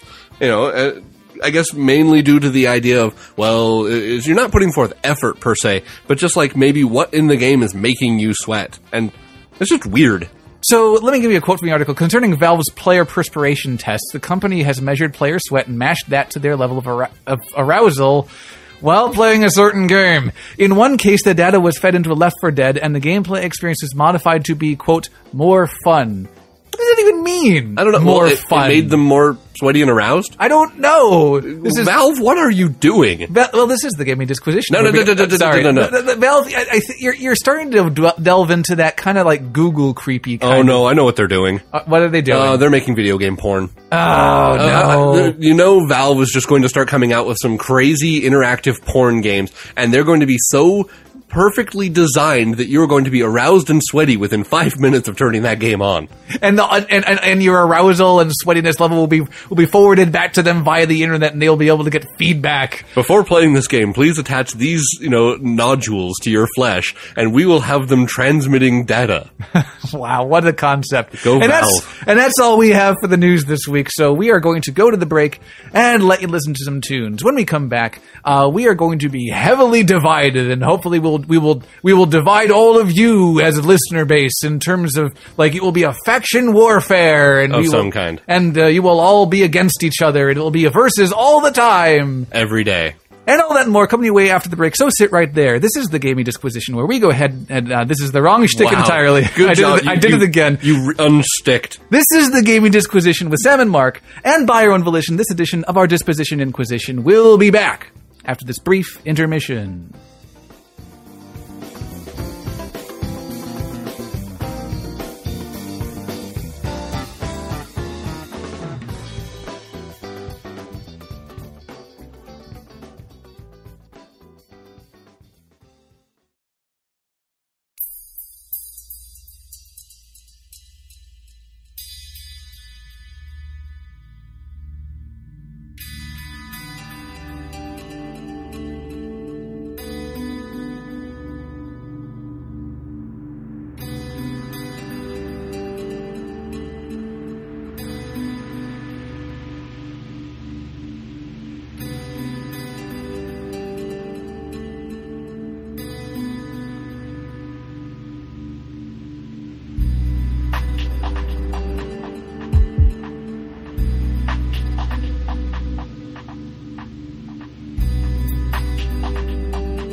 The Gaming Disquisition with Sam and Mark continues. I am Sam. I am Mark. This is the Disquisition. And the Disquisition is here to stay. That we are. Main topic is coming your way in just a moment. Music from the break this week. Our first track is called Now You're All Alone. That from Aaron Corbett, also known as Urdailywater on OC Remix. It's.org. This is a track that comes from a game called Yume Nikki, which is evidently a PC game that came out in 2004. I had never heard of it. I've never heard of it myself. But evidently it's just one of those. It's probably one of those little known indie games. I'm sure. Possibly. But that's so the liner notes for this track from Aaron Corbett go like this. So yeah, totally excited about submitting this mix. Yume Nikki is an absolutely awesome game. Not something that's for everyone, honestly, but if you like dark, creepy, unsettling, and ambient games, then it's for you. It's a game I find myself doing concept mixes to a lot. This is the first one I really felt was somewhat close to an arrangement, hopefully somewhat acceptable to OCR. The source is only 6 seconds long, and the song itself is pretty minimalistic, which goes with the whole idea behind this concept EP I'm putting this on, which is currently on hold at the time of submitting this mix. So this probably won't be mind-blowing arrangement-wise, but as of writing this, still that what I consider my best work. I think that made sense. As of writing, this is still what I consider my best work. That makes a lot more sense. It's ambient, but very fun and playful at the same time. I actually started this song way back in December, which seems like a long time, but dropped it. I decided to pick it up again because the idea fits so well on the aforementioned EP. And after about 6 or 7 hours, I finished it out while upping the production, which sucked back then. Run-on sentences. There's a lot of like missing words. I feel it's fine. The end result, like mentioned before, is pretty ambient. I have to be very careful as I read this. Commas. I was going for a windy desert feel, seeing as that's kind of where the source takes place, minus the windy part. Hopefully you can hear that in the song. That from Urdailywater. Well, actually, at the time of this writing, the EP was not finished, but it is actually finished at this juncture. He has an album out on Bandcamp that includes this track, and it is called, what is it called? Traveling. What, the EP? Yeah, I should know this, actually. You really should. I really, I knew it going in, and I decided not to write it down for reasons unbeknownst to me. Well, so that you would now have it be unbeknownst to you. I know. I'm just saying. So basically, it's a 7-track EP that has to do with just if you look at the titles of the tracks, there's kind of a progression of traveling and where you end up, and the whole thing is very kind of it's very ambient and very just kind of relaxing, and then ultimately just kind of unsettling. Becomes a little unsettling, yeah. Yeah. It's a really great, great listen. Definitely check that out. And you can go to find this album at urdailywater.bandcamp.com. That's urdailywater.bandcamp.com. Far Away is the name of the EP. There we go. I should mention. So yeah, the 7-track EP is probably about, I'd say probably about 25, 30 minutes-ish. Yeah, so thank you, Aaron Corbett, for that. All right. The next track is called La Hora es Tarde. That's the worst the worst that was Spanish. Not French. Sorry, you were talking about Frenchmen earlier downstairs. It was still in my mind. I guess. That's the worst Spanish accent you've ever heard. But Alexander Liss is to blame for giving us this track, also known as Housethegrate, on OC Remix, and also elsewhere on the internet. Yes. So this we have featured Alexander Liss before, and his utterly brilliant guitar work. And I absolutely loved the way that he took the this is Clock Tower. This is Clock Tower from Castlevania 3, which is a pretty intimidating song to try to tackle. Yeah, I love the sound. It sounded like the kind of flamenco dancer style, like mariachi almost. Just with the drums and the guitar and everything. Oh, it was just great. By the way, the title of this track translates roughly to "The Hour Is Late," which makes sense for Castlevania 3 and the Clock Tower. It really is. So yes, actually, I just realized the hour is. Wow, yeah. He's pretty good at that. We hadn't had enough pun wars in the beginning. Not at all. Anyway, so the liner notes to the whole album. This is part of an entire. Time. There's a part of an album. Well, you're the guy who started. We should stop this before you clock me. Well, give me a second to read this and I will. So the liner notes, this track comes from a larger album called Houseworks. And the liner notes to the whole album go like this. This album is a collection of video game arrangements recorded between September 2004 and December 2006. That point in time could be described as a volcanic hotspot of creative activity in the arrangement scene, dwelling of duels in particular. Many of the songs on this album were first conceived as DoD entries, some also released on Overclocked Remix, all of it purely for fun and the love of video game music. Musically, these arrangements explore a wide variety of styles and instrumentation. That from Housethegrate. So this is one of those tracks that, like I said before, it's a very intimidating track to try to tackle, and like he does it really well, like just with his with both styles of guitar work that he does, and it's just fantastic from beginning to end, and really is a track that like it sets a really high bar for anyone who tries to follow afterwards. And he only continues to improve. He's a great guy. Actually, he's a member of the Shiz as well, and I've met him in person. He's really fun to hang out with, as is his brother Ashane. One of these days, I'm going to have to pop over with you and just be like, "Hi, I'm the other guy." I'm that other guy. Yeah, you could probably go to the forum or whatever. That's possible. Either way, if you'd like to check out more from Housethegrate, you can check him out at housethegrate.net. Great is Grate. And as you know, you can always check out the show notes in the Facebook for the more websites for these artists and links to the higher quality versions of their tracks. All right, then. So moving right along. Dug-a-dun. So we are going to go to the main topic of the show, and as we mentioned earlier, we are going to talk about player divisions and more. I guess the common nomenclature for this is factions. Yes. In terms of game design. Yeah, we are definitely talking about factions more in the vein of game design rather than story concept. Because, everyone knows that the Horde and the Alliance are separate factions, and there's a lot of reasons for it. But why did they decide on the way they did factions in the game? Or maybe Dark Age of Camelot with their 3 factions, or say Planet Side with their 3 factions. It's something you see in a lot of different games, and there's very interesting ways that it can be handled, both beneficially and detrimentally. This is something we kind of like to explore a little bit here. Yeah, so one of the things that I kind of want to establish early on is that like this is usually in the realm of some kind of game where there are many players in a particular play space. Yeah, generally, you're looking at MMOs, really. Generally, yes. I mean, there's some times when you can work it in with like games that don't play like a traditional MMO. Actually, one of the faction styles that we're talking a great deal about, I feel, is probably Dark Souls, which at the end of the day is MMO-like. But it is light MMO. Yeah, but at the same time, it's not like concurrent necessarily. Like there's True.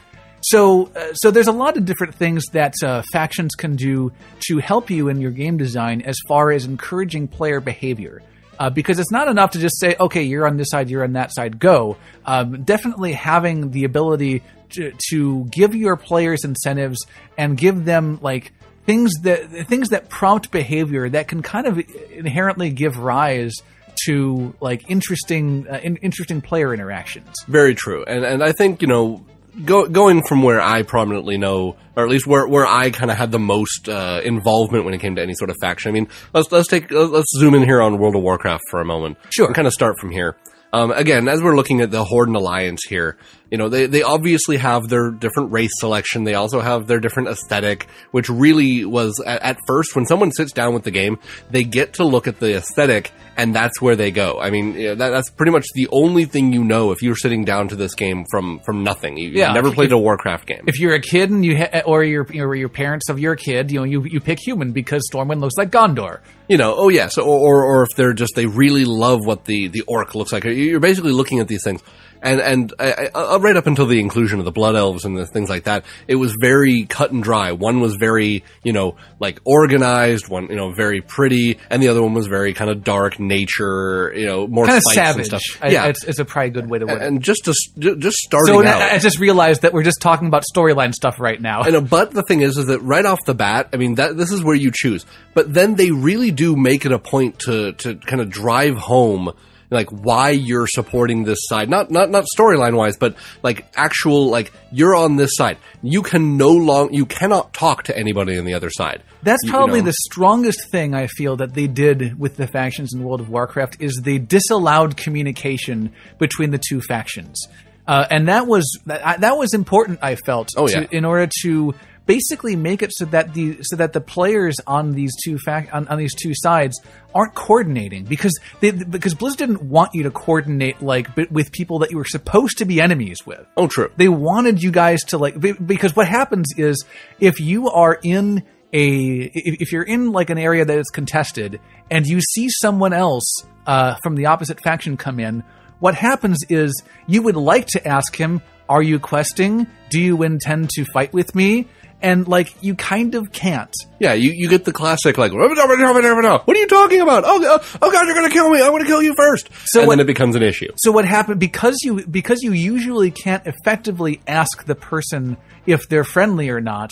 There's already a tension of maybe I should kill him before he kills me because I cannot determine his intent. Exactly, and that's definitely one of the major mechanics behind World of Warcraft that some people tried to get their way around. I do remember the Babelfish mod that worked. It worked well enough that I was able to communicate, and for the limited amount of time before it got patched out, you were able to use it. I guarantee you 100% that this happens. I'm still trying to figure out how that was even possible, given the fact that the algorithm that converts your speech to whatever your appropriate language is a lossy encryption that can't translate very well back to what it was. And again, I just say that this is also right as Burning Crusade was coming out. It was they after that patch they completely overhauled how they did that.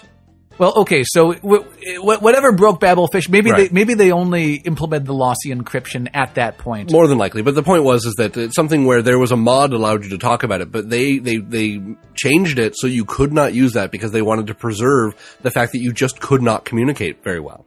Yeah, so what people really complained about was that, what if I want to learn the other language and be an ambassador or whatever? But what that means is that I want everybody to get along, and that's not what the Horde and Alliance were all about storyline wise. Generally not. So they wanted to use rules that made people generally fall in line with that with that warlike kind of stance. Exactly. Even if you didn't agree with your side, you were still forced into opposition with the other.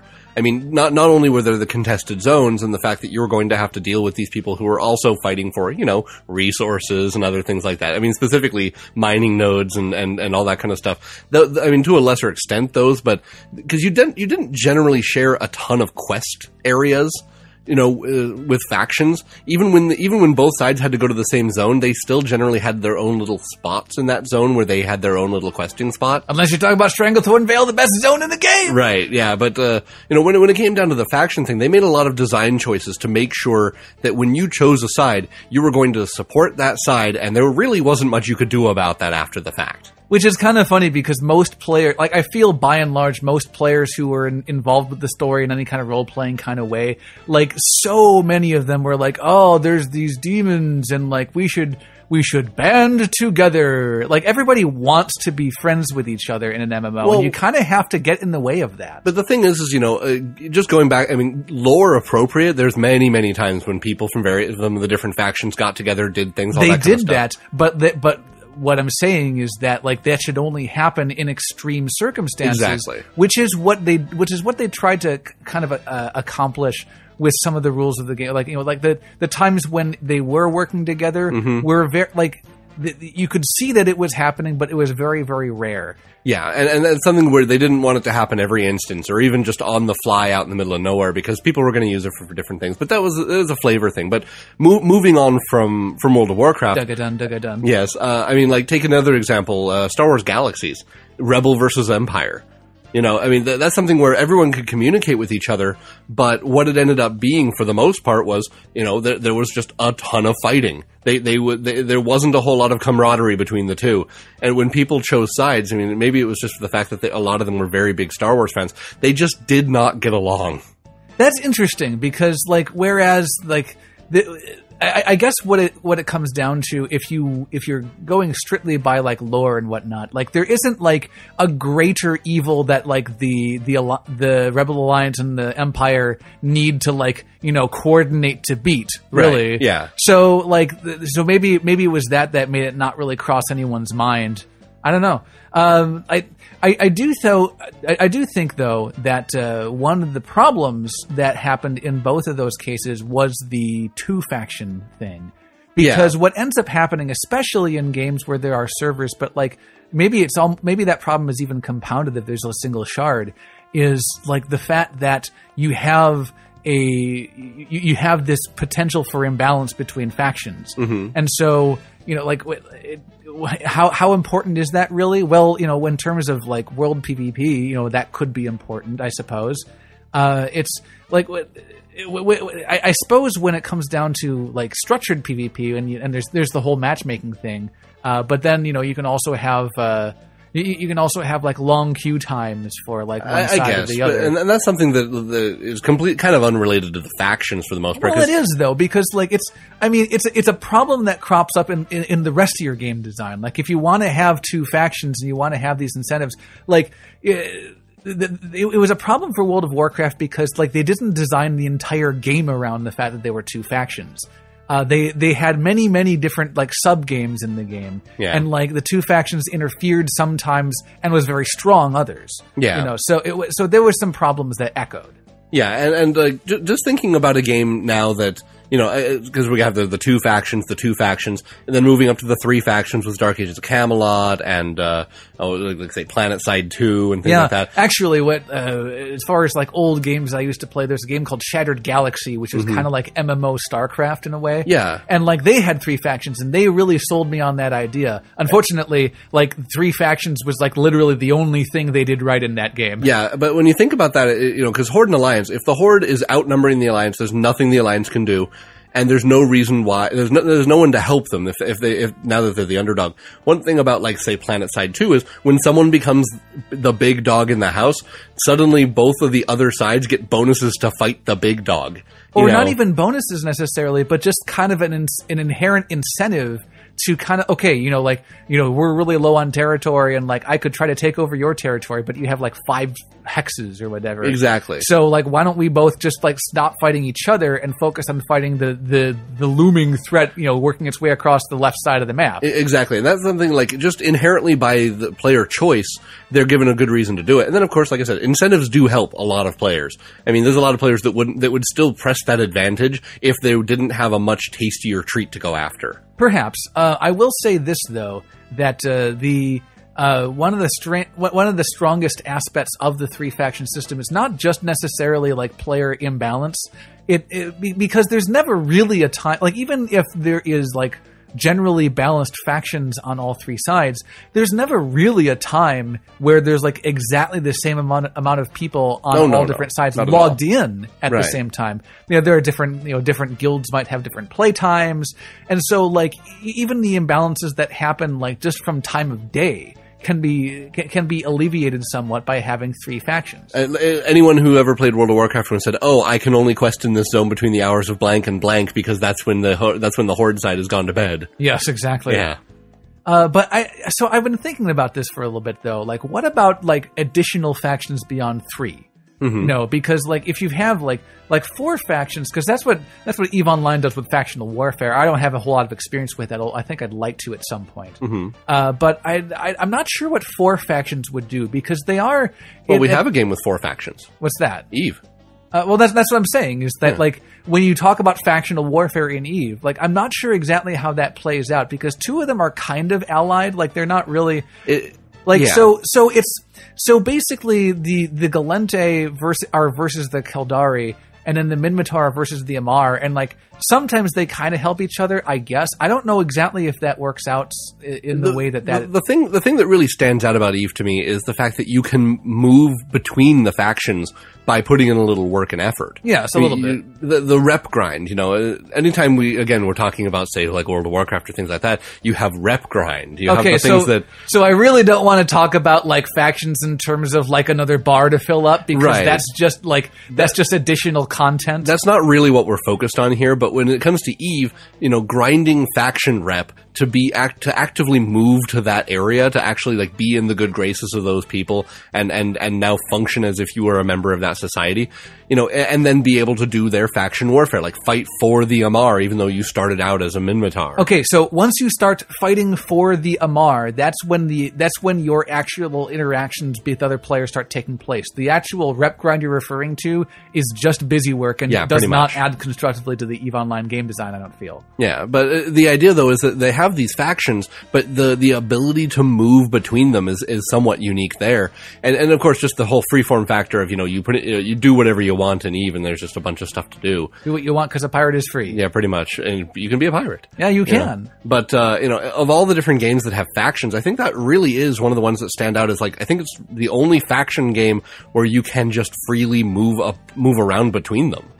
Probably. I suppose. Like, there's a little bit of work involved, but like, I mean, technically you can like do a race transmogrification. But that's different. I mean, that's I guess that's a paid service to move yourself over, but it's not the same character. I mean, obviously your human does not just walk over and say, "Hey, I'm now fighting for the Horde."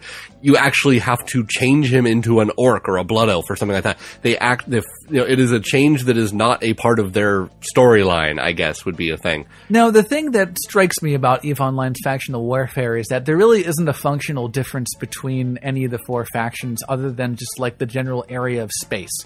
True. It's like basically you have these you don't even have to use the racial ships. Yeah, not at all. Like it's just like you can come from any race and you can fly any racial ship and it doesn't matter. I don't know that that's necessarily a problem.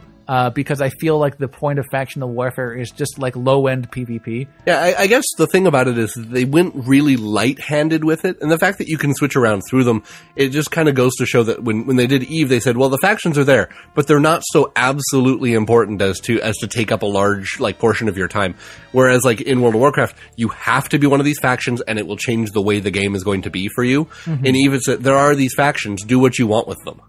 Yeah, and of course, like just the nature of like nullsec space, where like factions just kind of are given rise to just spontaneously. Mm-hmm. I mean, like that is just its own little dynamic right there. And in some ways, I feel like the mechanics of EVE Online kind of fight with that with those mechanics a little bit, because like they constantly have to be like rebalancing nullsec mechanics and like and like trying to make it so that like a small 5 to 10 man fleet can actually have a meaningful impact. Yeah. But then there's also like stuff for huge fleets to do as well.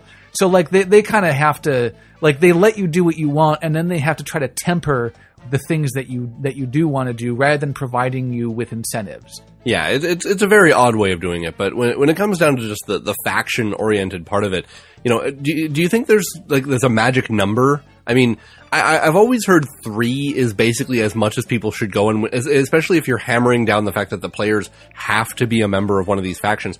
3 seems to be just the magic number to really make it to balance things out. I'm not sure that it's the only number, but I do think that it is the minimum number. Okay. I don't have enough of it, because so few games do this, right? Because there's usually not more than 3 factions, 4 or 5 or 8. Most of the time, if there are 8 factions, it's like a single player game, and you're playing through 8 different storylines or something. Yeah, I mean, at this point, if someone were to posit we're going to make a Game of Thrones MMO, and now you have House Stark, House Lannister, House Tyrell, House Baratheon, and you get to be a member of one of those houses, and they're all in it for themselves. That's something that requires a little bit of bookwork.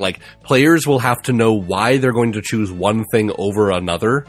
And, are they going to be making the choice based entirely off what you look like or what their armor is or things like that? Well, we can't talk about that because we're talking about player incentives. I know, but that is a player incentive. I mean, no, it's not. So some people will do that cosmetically, but what I'm talking about is systemic rules that actively encourage behavior. Well, yes, and that's what I'm saying is that when you have this many factions, when you get over that point, again, I'm theoretically positing a game here. Sure. And well, what would have them choose one over another, or why would they choose any of the factions at all when they have so many choices? It becomes almost a bother for them to find them out. I mean, it's hard enough sometimes to look it down and go, well, why would I want to be Horde versus Alliance mechanically? Then, okay, introduce, a fifth and a sixth, different faction and say, well, now I have to look at the pros and cons of 6 different things and weigh them. That's almost too much work for your average gamer. Well, okay, so let's talk about a different game, because I feel like we can actually segue this pretty nicely. Go ahead. So Dark Souls has 9. Okay, well, nine factions, but again, I think it works, and we can go ahead and get deeper into it, but I just want to say right off the bat that I think it works better because of how light MMO it is, how little interaction you're actually doing with a lot of other players. Well, at least in comparison to most MMOs. I don't think that's a factor, though. In terms of what makes it more palatable. First off, I think that what makes it more palatable is the ability to switch factions. Okay, but then like you're not hemmed in. You're not hold down. But like the factions of Dark Souls like are so different from each. Like you're still playing the same game, but like it gets more into like less like I'm going to like. Fight for this, lore cause or whatever. Right. But it actually lends itself to different play styles, and the whole way you play the game changes. And it also solves some problems as far as faction balance goes as well. I'll get into that in just a minute, but let me just tell you about some of the factions of Dark Souls and just how unique that they are and how they encourage different kinds of player behavior. Yeah, there's 9 of them. Be brief. I'm going to cover some of the most important ones and the ones that interact with each other a great deal. So in Demon Souls, you just got this red eye orb. Eventually, it allowed you to invade other people's worlds and kill them whenever you wanted. But in Dark Souls, you don't have that by default. You have these items that are consumable. But then once you're out of them, you can't invade anymore. And the only way to get more is you need to join a faction whose name escapes me, the Dark Wraiths faction. Yeah. And the cool thing about the Dark Wraith faction is that you get... when you join most factions, you automatically get some cool item or spell or something. A lot of them have spells... Something decently unique to them. A lot of them have spells that you can get that you can only use while you continue to be a member of that faction. And then there's what you're supposed to do as that faction, because so as soon as you join the Dark Wraiths, you get access to a vendor that sells you these items that allow you to invade. So now, as long as you have 3,000 souls, which is basically a pittance, right? You can invade people as much as you want, and eventually, when you rank up in this faction, you can get a permanent invasion item that you don't need to buy them anymore. This is basically the troll faction, the one that you're just constantly invading other people's games. Well, sort of, because I wouldn't necessarily say that they're trolling. I would say that they because they actually do have a point to doing what they're trying to do. When you kill somebody, you get a point of humanity after having done so. And then also, upon joining the faction, you're also given an item that the strong attack doesn't do any damage, but actually drains points of humanity away from that person and into you. Yeah. So you can not just kill them and and have their humanity and souls out there in the pavement, and you just generate one. You can steal it, right? And then what you're supposed to do with this humanity is you bring it back to the person who made you a part of this faction, and as you give him this humanity, he ranks you up. So you have an incentive. You want to do this in order to get more stuff. Right. Well, getting stuff in game by supporting your faction is definitely a player incentive. Yes, and so, but the way that you do it and the way that you're expected to do it gives rise to more player invasions, which drives a different part of the game. So, regardless of if you're being invaded by a Dark Wraith or by anybody who happened to have a cracked red eye orb, you can buy these things called indictments. And when you are killed by somebody, you can optionally indict them. What that means is you have flagged them as having sinned. Ah, yeah. Now, when you sin, you have this sin counter incremented. And there's an entirely other faction dedicated to the sin, which is the Dark Moon faction, what they do is they are given they're given a blue orb and a ring, and they both have to do with invading other players still. But the blue eye orb, when you try to invade someone, matches you up with players with high sin count. So you start hunting down the players who are going around and ruining everyone else's games. You know, you basically become like, and actually when you invade, usually it says like dark spirit person invaded, but like it actually says spirit of vengeance invaded when you do it. Oh, nice. Now, and this gives rise to some really interesting moments, because like I was doing some co-op with somebody, and like, you know, when you're doing co-op, you're kind of summoned into random people's games, right? And you don't really know who they are or what they've done. So I was doing this, and we got invaded, but then I saw it was a spirit of vengeance. Oh dear. And I kind of looked over at my guy and just thought to myself, what did you do? Because like I realized I was playing with a player killer. Oh dear. And so I had to make a moral choice of, do I help him kill the Dark Wraith, or do I let him get his desserts? Step off to the side, you know? And let him die. Like, and I'm sure there are people out there that like when they see a Dark Wraith, they step to the side and they kneel as kind of a like, I will not interfere kind of moment. Like, I did not realize I was helping a criminal. Oh, that's awesome. It is neat, isn't it? And like, it's those kind of interactions that are really, really interesting. And like, not all of them are PvP oriented. Although I did mention I did mention the forest one, where like there's one area of the game that as long as you're in the forest covenant, you're wearing a ring, you'll automatically invade people because like we like keep out. This is our territory, right? Know? That is definitely an interesting, really neat way of including like having players work together towards a common goal by using in this case, it almost feels more like a guild thing rather than a faction. It kind of is, isn't it? Yeah, because when I think faction, I think of like the hardline divisions. Well, but see, these are hardline divisions, and they do carry incentives that encourage play that like. That creates the experience that the developers wanted people to have. When you go to the forest, you have to worry about the fact that there's all these forest protectors who are going to try to come after you for no other reason but that you're there. Right. Like you also have to worry about, like, if you're playing as a Dark Moon, you have to be aware that like, since these guys invade people all the time, they're probably pretty good at PvP. Right, there is that, yeah. And then there are also co-op themed ones, like ones that like there's again like group healing powers. There's group healing powers, and like most of the co-op ones will like try to group you, like when you play co-op and like put your summon sign down, they try to group you with people who are in your covenant. So it's a lot more like some people join the Princess Guard with the group heals. Mm-hmm. Sometimes they join it not because they can cast them, because it's a very, very high faith requirement to do it, but just to try to be grouped up with people who have those spells. Right. Or like the Solaire's faction, right. Which is like what's kind of neat about those guys is they're all about jolly cooperation. They're all about jolly cooperation. There's a really cool damaging spell, but then their summon signs look different. You can identify someone in that faction even before you summon him.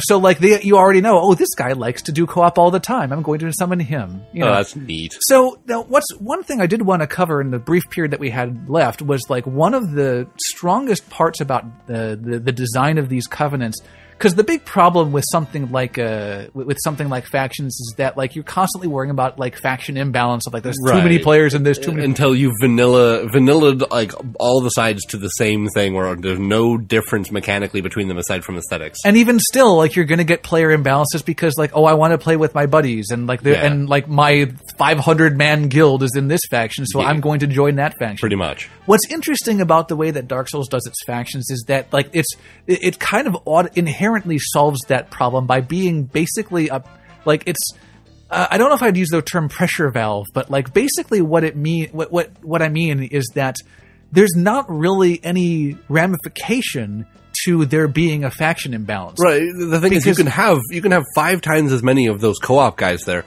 but it's not going to change the individual fights and stuff because you're not getting 20 people in one game. Right. It's basically what it is that the action is filtered down. The action of members of a particular faction are filtered through the rest of the player base. Like as a Dark Wraith, I can invade anyone. But only like one person at a time is getting invaded by one. But there are so many more. Like basically, what I'm talking about is like your incentive. What you want to do involves you interacting with anybody of the other 8 factions. Mm-hmm. So like there's never a shortage of people for you to invade. But I think almost more importantly though is that while you're going to be invading all these different factions, the point is the reason why it's filtered down, the reason why this works is that regardless of how many people in their faction, they are not going to mob you in response. I mean, like if the Horde outnumbers Alliance 20 to 1 and you take a step into contested territory, you're not going to forfeit your life because you're finding yourself in, always in face with, completely giant odds because of the fact that in say Dark Souls, you're only ever going to be coming up against 1 or maybe 2 other characters at any point ever. Right. So, like, basically, it's the interactions that you have, like, you get to have them with everybody, and like you're not limited. Like, it's not like the 9,000. I suppose eventually, like, if there are like 9,000 Dark Wraith people who are all trying to invade like the other 100 people total, maybe they'll have a long queue time. But like because there are queue, not but because 50 guys per game. But, yes, but like the queue is still a problem. But because they are one of 9, typically there's not going to be as many people. And the Dark Wraiths are the only people who can invade people at will. Like everybody else has like specific criteria for like how they are invaded or how they allow other people to invade them. Right. There's a really funny faction that like you put down your summon sign that follows you around, and like some people can like go and invade your game, but like if they don't, there are these gigantic like Dark Wraith NPCs that one-shot people that like in order to get rid of them they need to kill you. It's funny. Yeah. So yeah, there's a lot of really unique gameplay aspects that like depending on what your preferences are as a player and what you want to focus on, there's a faction for you, and the factions like they interact in such a way that like there's always going to be things for you to do. Yeah, and I think really importantly, just to kind of to draw this all closed, when it comes to like gameplay mechanics, factions really, for anyone out there trying to come up with a game or just to give you something else to think about when you're looking at these games, think of how those factions are affecting the way you play the game. Think of how your habits or how your gameplay has been formed just by the fact that there are these factions in your game. It's really something interesting to look at, just to, for all of you who are out there who are playing, again, Dark Age of Camelot or, any of these other games, and think about it as like, well, don't think aesthetically. Don't think, I chose these because they were pretty. Think about like after you've chosen and after you've been playing the game for a while, think of how the game might be different if maybe even just a tiny thing was different, like the ability to talk between factions or any number of things that could have altered that game. Are these factions just fluff, or do they drive me as a player to do things? Exactly. Which is what games do, is that they incite behavior based off of incentives and rules. And factions is nothing more than an extension of that. Mm-hmm. Now, just to say, later on I would like to have a discussion, GM 101, about, say, factions in your D&D game. But this is more of a storyline thing, more of a world-building aspect. And that's something I'd like to talk about later. I'd actually be interested to see if I can encourage player behavior through factions, even in D&D, though. Oh, there are so many ways you could do it. But different discussion for a different day. Absolutely. So, but for the time being, we need to go back to saving the world for another week. So between now and then, contact us with questions, comments, opinions, shout-outs, give show topics, link news articles, or sound off on this week's Inquisition, which, in case you forgot, is... What's the coolest or most ridiculous thing you've seen for sale? And did you buy it? And did you buy it? I almost forgot about that. Yeah. Send responses to the email at gamingdisquisition@gmail.com. You can reach us on Facebook, facebook.com/thegamingdisquisition. Or... the Google+. Get a hold of us on Twitter at DisquisitorSam. At DisquisitorMark. On Twitter. Tweet. Thanks and shout-outs this week. Thanks, Mom. Yeah, thanks, Mom. I suppose it would be an appropriate thing for us to acknowledge the... Happy Mother's Day. Happy Mother's Day. And, like, thank you for doing all the things all the mommy things that moms tend to do. Yeah, I'm not going to go into detail, but, I appreciate it. Yeah, it's definitely... Like, come on. Like, we can, like, my mom... She lost weight recently. Great going, Mom. Woo! Let's see. Thanks to or shout out to Stemage, who we had. I follow Stemage on Twitter, and so many of his tweets are just like these buddy tweets. Yeah. Like he kind of like I can't explain exactly how this this really gave me this feeling, but like it was like he was inviting me out to his back porch to have a beer. Wow. And so I sent him back. So I was like, yeah, thanks for the buddy tweet, even though we don't even know each other. Like, not that he sent it to me, but just like me following him, it just feels like he's my buddy. That's nice. All right.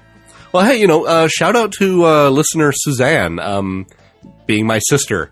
Yes, congratulations on getting married. Yay! Yes, so that there's obviously going to be a much bigger hullabaloo about that later, ceremony and such. But as for getting things signed and all that, very much congratulations. I am exceedingly happy for both of you. Absolutely, and thanks to Cassie for sending us your links this week. Yeah, thanks to urdailywater for your track "Now You're All Alone." Thanks to Housethegrate for his track, La Hora es Tarde. And, of course, thanks to all of our musical artist friends for letting us use your show. Hey, what? No, that's me. No, yeah, you're out of order. Well, if you hadn't, not as said... always, thanks to all of our musical artist friends for letting us use your work on the show. Your work helps us make our show... You can't even do it what right. It is. I'm not used to it. We will be back 7 days from today to do this crazy thing all over again. Until then, game on, Internets. Let's go for another 50 shows. 50? That sounds pretty ambitious. Yeah, well, 100th show is going to have fireworks. In the room? Yes. Sounds Promise. Sounds dangerous. Oh, just wait.